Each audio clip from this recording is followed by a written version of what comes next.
Okay, now we're gonna go ahead and apply a little bit of cockroach bait as well. And some granular bait.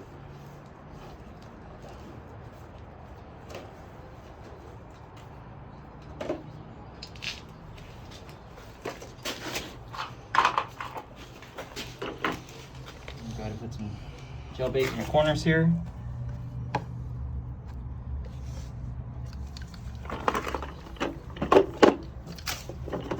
And a little bit of granular bait as well.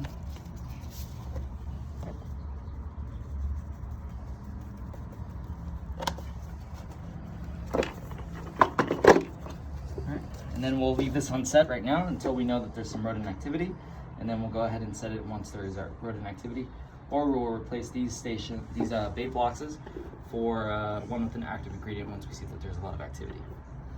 All right, that's it.